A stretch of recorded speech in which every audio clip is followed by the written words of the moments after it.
a family down in the south having to travel 300 miles to visit their daughter because she'd been sent up to for mental treatment up in the north of England.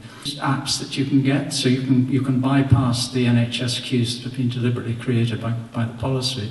But once you do that, you lose your registration with your local GP. You're then streamed into the private sector. That's part of the deal. What lies behind all of this is to cut costs.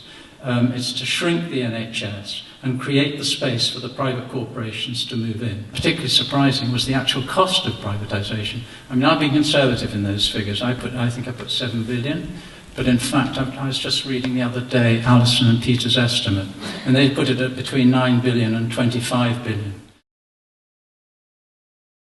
In America, the proportion of their total healthcare bill that goes into completely useless non-healthcare stuff, management, lawyers and all that stuff, is about one third of the budget. It's trillions. What the Americans want to do is deregulate everything as much as possible.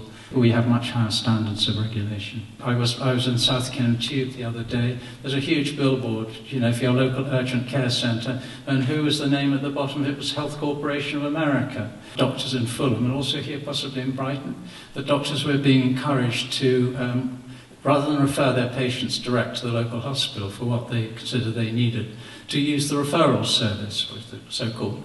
And guess who was running the referral service? United Health's subsidiary here called Optum.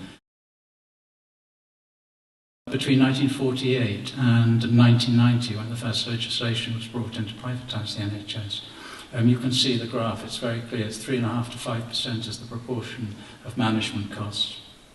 Then it just steeples up, so that by now it's running at, it's doubled, and it could very well triple like in America.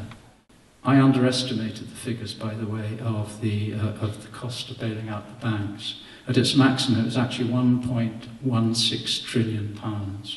You know, that's £1,160 billion was guaranteed by the government and the Bank of England to bail out the financial sector. And then they offer 20 billion over 4 years.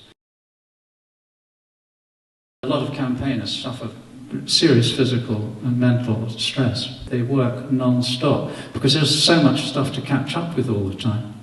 I mean, what's remarkable to me is I've been doing it for 3.5 years and I'm still the only filmmaker who seems to be paying any attention whatsoever. I think the film lays out the battleground. I think it gives you a comprehensible map of what's happening.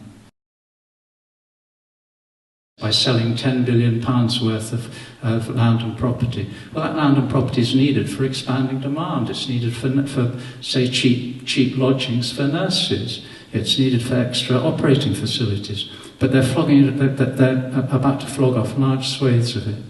I went to the meeting of our trust, the Imperial Trust in West London, which has the highest deficit, 1.3 billion. And guess the chair of it was a former chairman of GlaxoSmithKline. To his right, he had the senior partner of KPMG, who were dead in there, picking, you know, pointing which bits are the good bits to go for. To his left, he had a woman from an Indian infrastructure investment company called Zeus. Obviously, they were looking for pickings. And then to her left, there was a guy from a Jersey-based hedge fund. And these are the people on the board of the Imperial Trust overseeing basically the dismemberment of what's happening in our area. You know.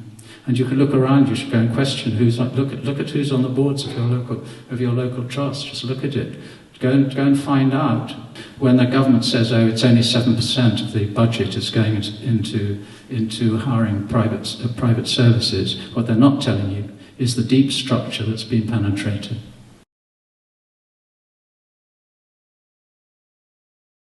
For people local to Brighton, I don't know whether you know or not, but your Brighton General is gone.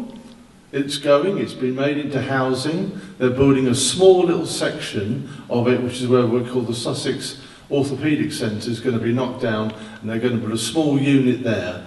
The majority of the services that are Brighton General will be either outsourced to the private sector, and they'll be putting housing up there, and it won't be affordable housing. It'll be those that can afford it. It's all about money.